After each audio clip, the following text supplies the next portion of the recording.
Welcome back to the Art and Business of Writing. I'm Kayla Thomas, and I'm here with my co host, Chris Jones.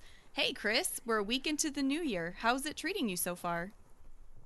Well, so far the week started off at like 65 degrees with sunshine. I mean, I was like cleaning my house and felt like the spring cleaning rush in January.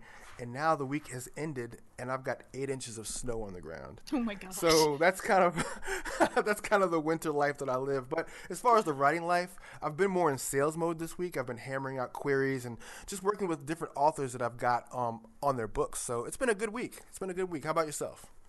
Nice. Well, I'm moving along. It's been frigid over in Eastern Washington. I think we hit a high of 11 one day this week, so I've been trying to keep the pipes from freezing in my house. But I've also been making some great headway on my next novel, so it's easy to settle in and write when it's too cold to want to stick your nose out the door. Oh man, 11. Yikes. And I'll raise you your 8 inches of snow. I think we're getting another 8 inches. We've got a couple, 2, 3 feet on the ground already. So, and we're getting more as we speak. So, Oh my gosh, that's so much my husband had to snow. shovel the roof this afternoon because we have an ice dam. Oh, Yeah, yeah. yeah. Just giving you some Yeah, I'll perspective just there. I'll stick to. Yeah, yeah, it does. I'll stick to not complaining about 8 inches of snow and the occasional winter storm that I get every so often in kind of the coastal Virginia area where I live. There you go. I'm just keeping you humble. So last week we kicked off 2017 by talking about what a helpful tool Evernote is for writers. In the spirit of continuing to fill your writer's toolbox for maximum productivity, this week we're going to discuss Scrivener. So, Chris, I wrote my first book and a half in Word before I even heard about Scrivener. I made do, but it was a major pain in the butt. My life totally changed when I downloaded my free Scrivener trial. What about you? Has Scrivener made a difference in your writing work? Oh yeah. So most of my book I wrote in Word, and each chapter being a separate Word document because I didn't want that long like running document. You know what I mean? Like Oh, yeah. 70,000 words on one document. So I wrote them all in separate pages so that it would be easier for me to go through each chapter. And then when I did NaNoWriMo in 2014 and actually got the book completed, I learned about Scrivener because they offered Scrivener 40% off for people who won at NaNoWriMo. So once I hit my Nice. 40,000, I got the coupon code, got Scrivener 40% off, downloaded the trial, ran it through, and it was amazing. I completely bought into Scrivener. It does wonders for organizing my entire publishing life, not just books, but everything else that I write. If Scrivener, I mean, if Microsoft Word is Old Navy, Scrivener is definitely Banana Republic. That's a great comparison. Oh yeah, it's the daddy when it comes to organizing life as a writer. But Hmm. before we dive in, here's a word from today's sponsor. Hey writers, do you struggle to create a strong writing habit? Let me tell you about an easy to use spreadsheet hundreds of writers have come to depend on. With the Writing and Revision Tracker, you simply enter the amount of words you've written or pages you revised at the end of each day, and it will automatically calculate your daily, weekly, monthly, and annual totals for up to 8 projects. Set monthly goals and watch the colorful graphs grow. To find out more or download your copy, visit Jamie Raintree, that's JamieRaintree.com. Okay, now we're back. So we're talking about why you should be using Scrivener. Let's jump right in, Kayla. All right. So I have to tell you, the formatting power of Scrivener is what initially drew me to it. I don't know, I didn't know how I was going to get my first novel into the required Mobi, excuse me, format to publish on Amazon, and I couldn't afford a formatter. And thanks to some of the great podcasts I was listening to at the time, I heard about Scrivener. And so I downloaded the free trial. And it took some tinkering, but pretty soon I figured out how to do and do the formatting to get it into Mobi, and I haven't looked back since. So, Chris, we were just talking about how you've written a book, and I know you used it for that later on. So, did you use Scrivener at all for it? You said you wrote it in Word. Did you use it for some of the formatting? I did. I moved everything into Scrivener. Once I discovered Scrivener, and the cool thing, you'd mentioned getting the trial. For people listening, the trial is 30 days, and it's an actual real 30 days, not like a calendar 30 days. So you don't have to rush through the trial. You can actually use it for 30 actual days. So, but once I opened Scrivener and started figuring out how things work in terms of the formatting, I just took and I just copied and pasted because I really wasn't versed in like importing in Scrivener. I didn't realize that I could import stuff, so I Right, was right. copying and pasting and copying and pasting, and then I was creating all the global formatting things. But it was something that blew my mind because I realized that I can actually have my entire book laid out in such a way that I didn't have to have all these separate documents because that gets very clunky and it gets crazy because if you need to make a change on a document, you have to remember, well, which document did I change and what word did I move and which document, goes where. So Scrivener allows you to organize all that. It helped me to get my book into a place where I knew where everything was at all times. For sure. And unlike you, I actually wrote my first couple of books all in one Word document, so there was lots of scrolling back and forth and trying to find exactly where I needed to be, and that's very frustrating. And aside from books, you write a lot of articles for various publications. Do you use Scrivener for that? I do. I do. I love using Scrivener as a place to store all of my stuff. So the cool thing about Scrivener is they got this system called binders, and you can create new folders within the binder. And so what I do is I've got when I open up my Scrivener, I call it my writing workbench. And so what I've got is I've got a binder or a notebook inside of there for books. I've got a folder for magazines. I've got a folder for online pubs. I've got a folder for curriculum building. I've got one for all the queries I send. I've got one for all the blogs that I post on. I've got one for all the emails that I send out. I've got one where I used to put all of my podcasts scripts into. So each of these folders, then you have subfolders within those, and then you can take and create subfolders. So under my magazine folder, I've got each magazine has its own folder, and then if I hit the down button, then I'll get all the articles that go into those magazines. So every time I write anything, I stick it into Scrivener because then I have all of my content in one place as opposed to I love Dropbox, I use it all the time, but instead of having a folder for each and every magazine that I write for with all the documents in there, everything gets to live in Scrivener. So anytime I write anything, all I have to do is open up Scrivener and all of my writing is housed in one place and saves me so much time, Kayla. Nice. That's so awesome. And that even kind of leads us into talking about the actual writing in Scrivener. So you've kind of talked about how it's your workbench when you're working on things. Is there anything else you want to add to that when you're doing your actual writing in Scrivener? Well, when I'm actually doing writing in Scrivener, the cool thing with having stuff here is that I get to use a lot of the other tools in there. So Mm-hmm. there's like a notes section where I can put notes for each thing. So if I'm writing a particular story and there are certain notes that need to go in there, there's a document notes section and I can stick these notes over there. And then, of course, there's the research folder, which I think we're going to talk about a little bit later. But the research Right. folder is where I house a lot of the things that I find. So if I find websites, if I find images that need to go with certain stories that I've taken, or if there are PDFs of things that I need to read through later, or if I need to connect it to my Evernote, something else we'll talk about a little bit further in the show, Mm-hmm. I can do all of that and have all of that stuff housed in there. But one of the coolest things too, for the book writing portion, is that you have the feature of being able to format.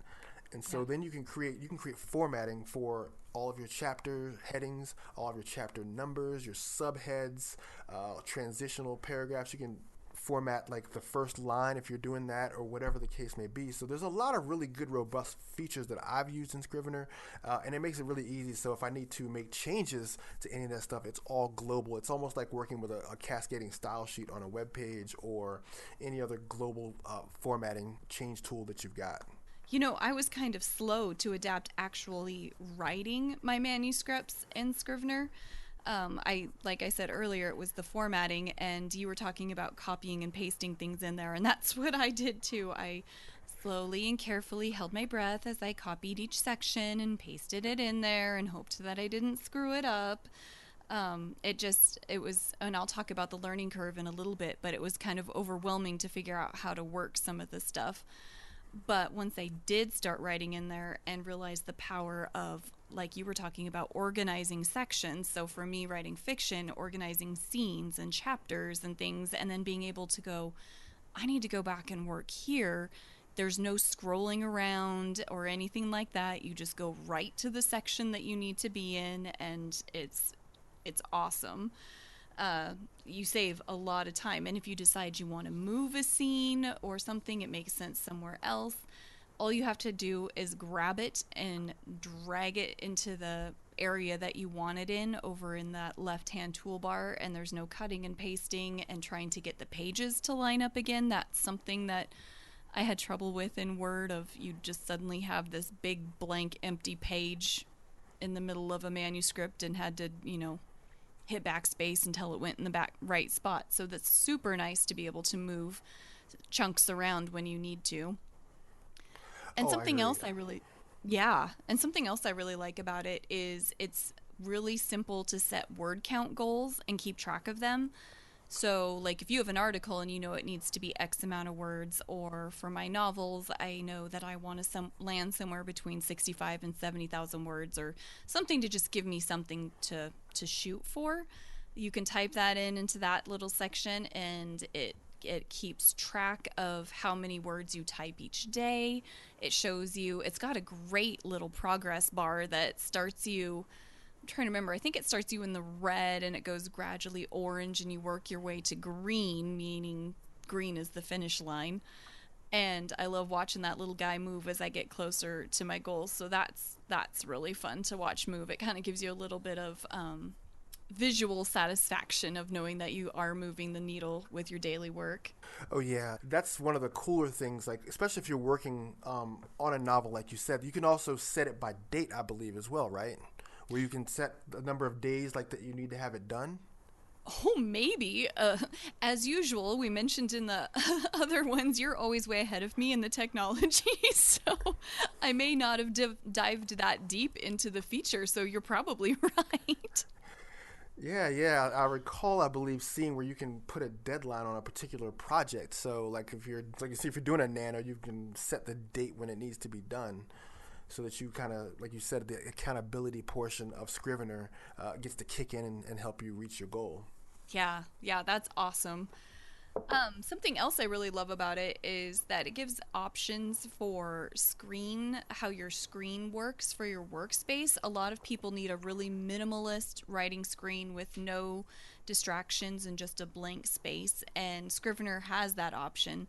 I don't tend to use it because I like the traditional one, and maybe I get a little set in my ways and should play around more. But I like to be able to see my chapter and scene lineup on the left and my inspector on the right, which the inspector is a great feature for um, making notes to yourself or leaving descriptions of what that section is about, which will help you in the pinboard area, which I'll talk about in a second. But I just am always using random little things as I type, so I stay in the regular field. And this feature of the sticky notes I was talking about, it pretty much works like if you were writing in a notebook and you realize you need to go research more. Right now, I'm working with, in the book I'm writing right now, has to deal, there's some NFL stuff in there that I'm trying to figure out.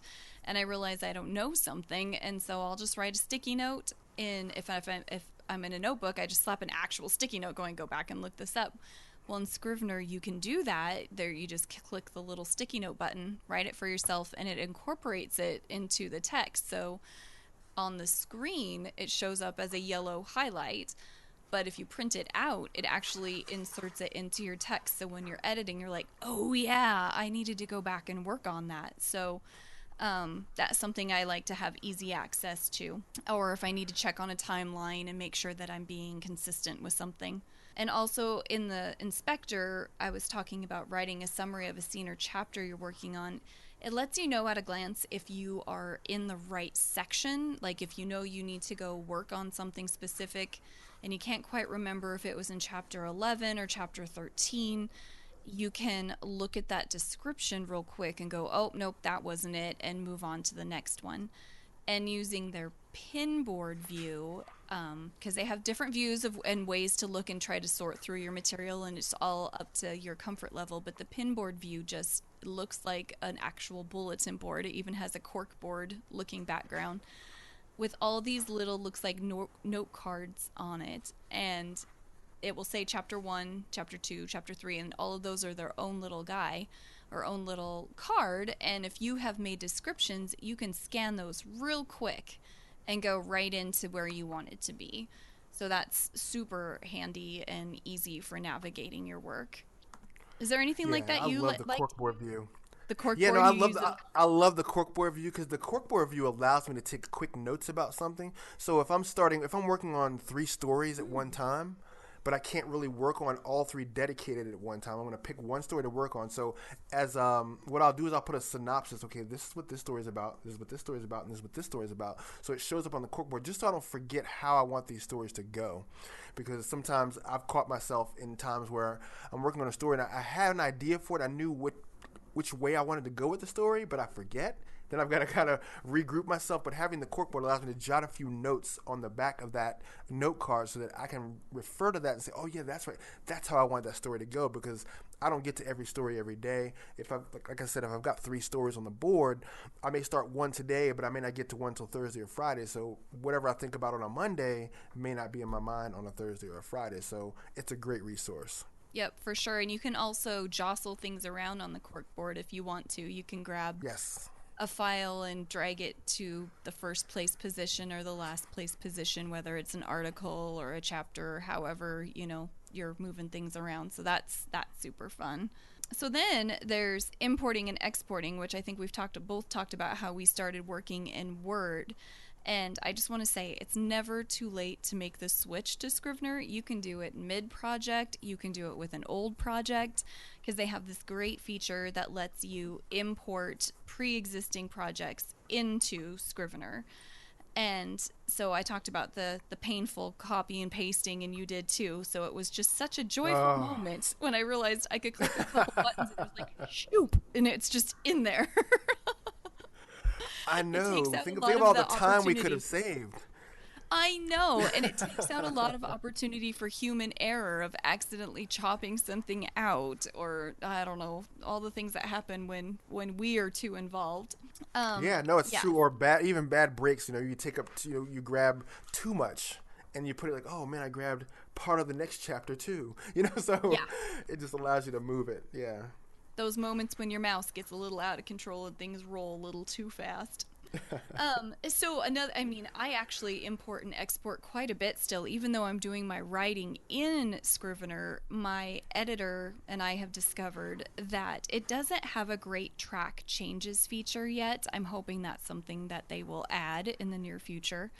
But it doesn't work very well for her to go through and work on things and leave notes for me. So actually, I still have to export from Scrivener into Word, which is super easy with its compilation feature. And that lets her go through, my editor go through, and everything she does in there, she does track changes so I can pick and choose, and see her notes and all those things.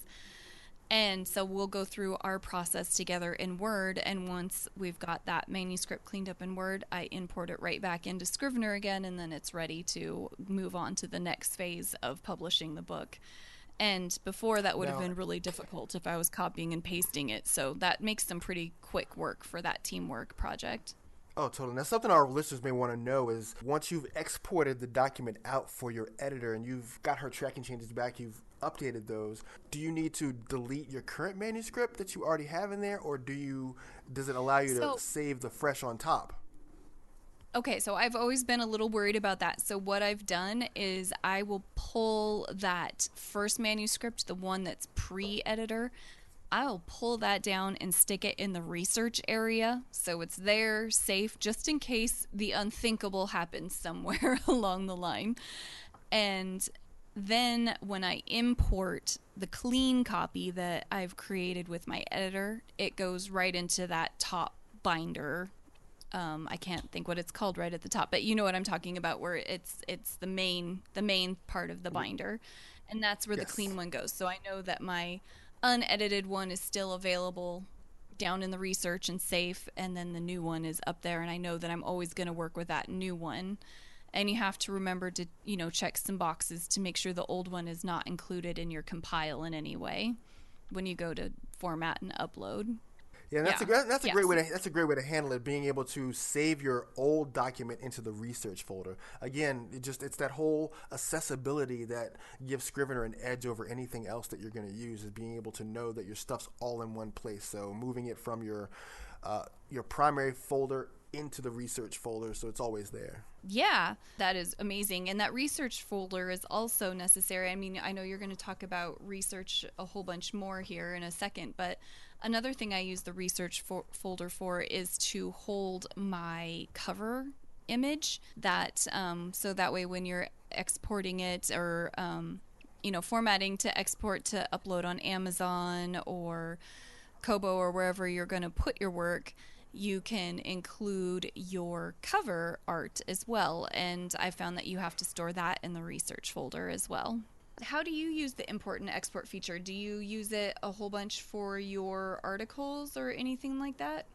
I do, because all of my editors require me to submit in a Word document. What I'll do is Oh. after I've completed the writing, then what I'll do is I'll hit the export feature. Export, save as a Word document. It'll pop up on my desktop, and then all I have to do is email it to them. So it's really easy breezy. I don't have to touch anything. I don't have to open Word. It's already ready in the format they want. I send it back to them, and then my editors kind of do their thing. They bring it back to me in Word. I make their changes. I send the final back in Word, and then what I do is I keep a clean final copy of the article that's going to be published in Scrivener. So I've got the actual clean, edited, published copy always saved in Scrivener. Sounds very similar to my process. So research, we both have to do research for our various work. So for the most part, I keep my research in Evernote, and as we've talked about in our previous episode, you guys should go check that out. It's a great resource, but I know there is that space in Scrivener for research, and I have friends that when they write, they put it all in Scrivener. And so I haven't played with the feature a lot, but I know you play with it a little bit more. Do you want to talk about that? I do, yeah. I love the research folder because it allows me to store any and everything in there. So once again, you're able to keep photo files, video files, web pages, everything right within Scrivener, so you always have access to 100% of your research. You're not going through and careening through different folders or looking in different places. You have everything right there in Scrivener at your fingertips. And so what you need to do, it's really simple. You just go to go to File, Import Files, and then just go in through your hard drive or through your Dropbox, figure out which files are a part of your research, and then it'll pull them right in there for you. It'll sit right inside the research folder. So I love Cool. that aspect about it. Yeah, and then as far as Evernote and integrating Scrivener with Evernote, there's so much you can do with that as well. You can do it by sending over a PDF. So if you go inside of Evernote and go to File Print and then send to Scrivener, it'll send it to the research folder as an untitled PDF file. And all you have to do is just change the name of the file, but you'll see the PDF file sitting in your research folder. You have to do nothing else. It'll just send it right there automatically. You can do the same thing with a web page. You find the link, you go to copy, share public link, and that document that's inside of Scrivener then has a web page look, and so it just goes right into the research folder the same way. And then if you want to move it into the research folder, the reference side, because on the right hand side you've got like a reference panel on Scrivener. You can actually take and put web pages or links there. So what you do is go into the reference view, hit view inspector and references, and then the panel will show up, and all you do is add the link and whatever the title of it is, and then there's a little icon on the far right. You click on that icon, it'll open those web pages for you. So there's so many really cool ways to integrate things into Scrivener so that your research is always there at your fingertips. Whether you like to have your research as a series of links, whether you like to have it as imported web pages or imported audio and video files, or even image files, or if you just want to import and embed full-on pages from Evernote, you can totally do that. Wow. Mind blown. That's all I can say. I knew that it could work with Evernote. I just haven't taken the time to figure it out. So I'm definitely going to have to play with some of this stuff.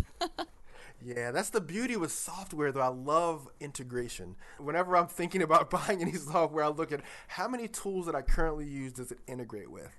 And so, having Scrivener be able to integrate with Word and Evernote are a big plus for me. And having Evernote be able to integrate with Scrivener and Google Docs and Word and it makes your writing ecosystem so much easier to work in.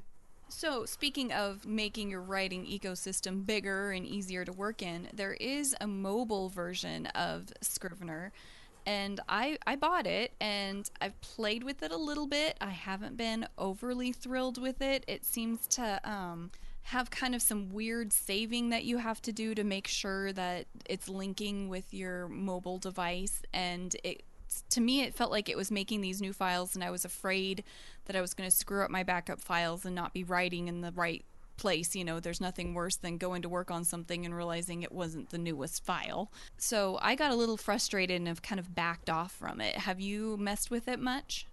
I have not. I wasn't sure how I'd like to look at Scrivener on my mobile device, like my phone, because I don't have. I mean, I've got the iPhone 6. It doesn't have the biggest screen in the world. I mean, it's Mm-hmm. nice, but it's not like the 6 Plus where it's like a big phablet. So I didn't know that I would like looking at Evernote on a smaller. I mean, not Evernote. Excuse me.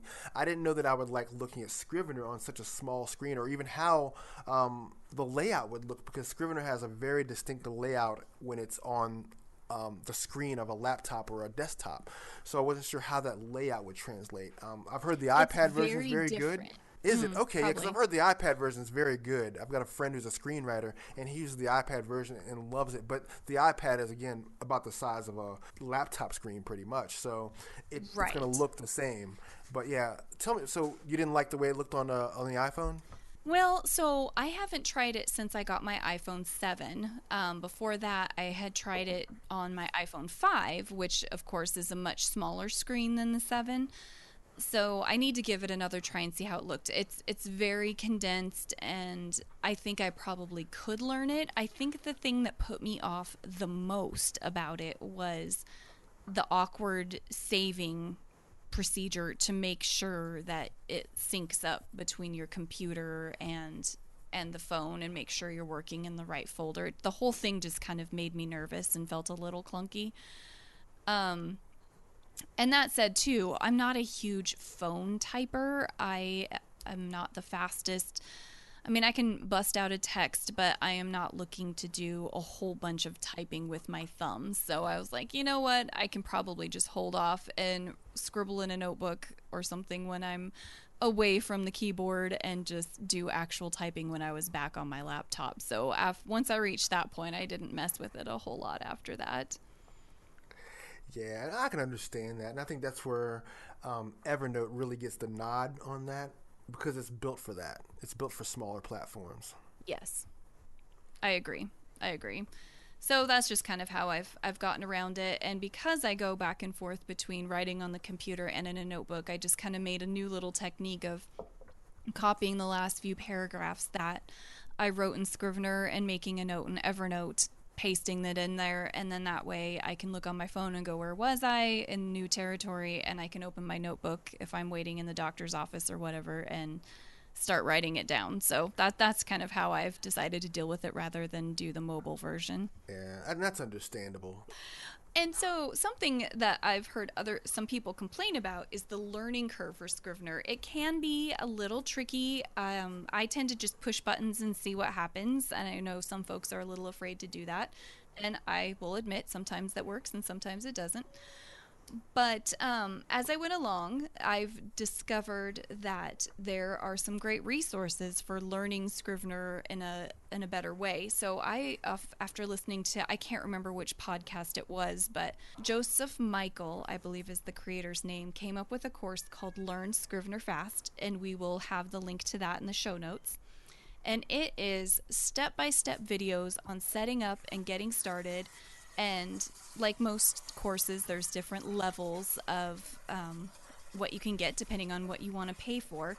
So they start with the very basics of getting going and go clear on to advanced, or what he calls ninja tips and tricks. And there's even, we've talked about it with book writing and article writing, and depending on which package you get, there's even a Scrivener for your blog. So I know there's a lot of people that are pretty strictly bloggers, and Scrivener can be a great tool for that too. So the cool thing that he's done with this is you just open up the menu, and once you've chosen your package, and you can pick what topic you want to watch. So you don't have to watch through hours and hours to get through to the one component that you wanted to learn. So you just like, oh, I want to read how or watch how to connect Evernote and Scrivener together. And you can watch that video and it will explain it to you. And they're pretty brief. Most of them are under 5 minutes, easy to follow. You can pause it and push some buttons and watch some more and push some buttons. I would say that this is probably getting in the Learn Scrivener Fast program is one of the best investments I've made for my business.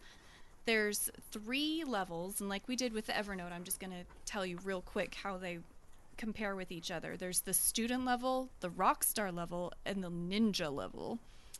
And the student level's the most basic at $127, Rockstar at $197, and Ninja at $297. And there's quite a bit of difference. I won't go into everything, but of the features that they have.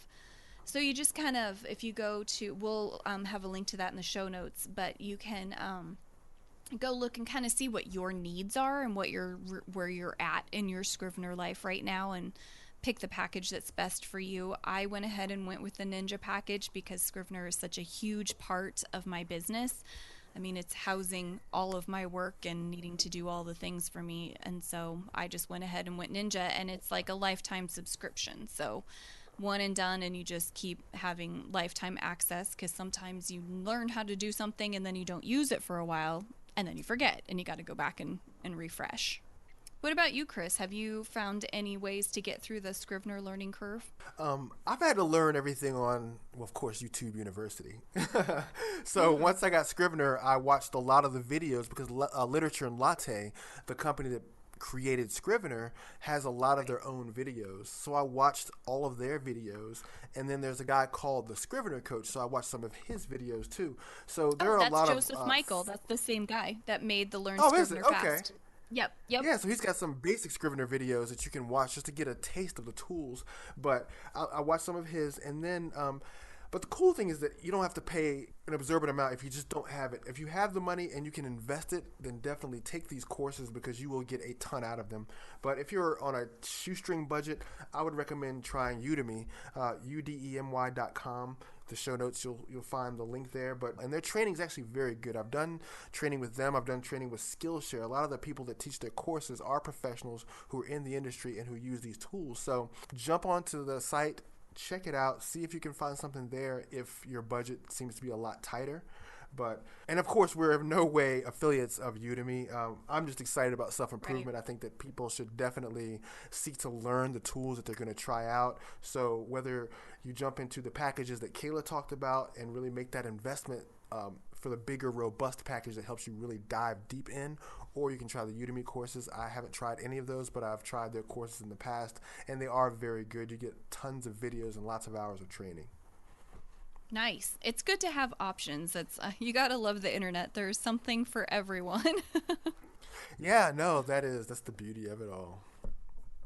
And I guess we should also say too that we are not well, we're advocates of Scrivener, but we are not associated or affiliated with them in any way. We're just kind of sharing our, what it's done for our businesses. And so one of the things I was going to say is getting Scrivener's easy. It's easy to download off the internet, and it's very affordable at $45 for a piece of software that is as robust as this. $45 is definitely a steal. And we'll have a link to their website. And also, the 30-day trial that we mentioned earlier is not just calendar days, it only ticks off a day when you open it. So you can stretch that trial out for a while, which I definitely did before I made the jump to purchasing it. Oh yeah, and $45 by comparison when you have to pay for Word, which is like $99, and of course you Probably don't at get all. least. Yeah, and of course, with Word, you don't get all these robust features. Word does have a lot of No. features that works for it, but not. This was built specifically with writers in mind. It was built with the needs of writers in mind. It was built with all of the things that fiction, nonfiction, script writers, every different type of writer has an option in this. When you first open Scrivener, it gives you various templates for any type Yeah. of writing that you want to do. So if you want to do a short story or a script or a fiction book or a novella or nonfiction, it gives you, or even just a blank template, you have the option of learning how to build those out through templates. So it's made just for you as a writer. So definitely jump on it. $45 is a phenomenal price for a software that they could probably get 3 or 4 times as much for. Oh, definitely. So try Scrivener out. If you have any questions about Scrivener, or do you have any ways that you use Scrivener that we haven't talked about, or you've discovered things in Scrivener that really get you excited that you want to share with other people, you can find me by clicking the contact button on my website at readywritelaunch.com. You can also find me on Twitter, Chris Jones Inc. That is my handle. And Kayla, how can they find you?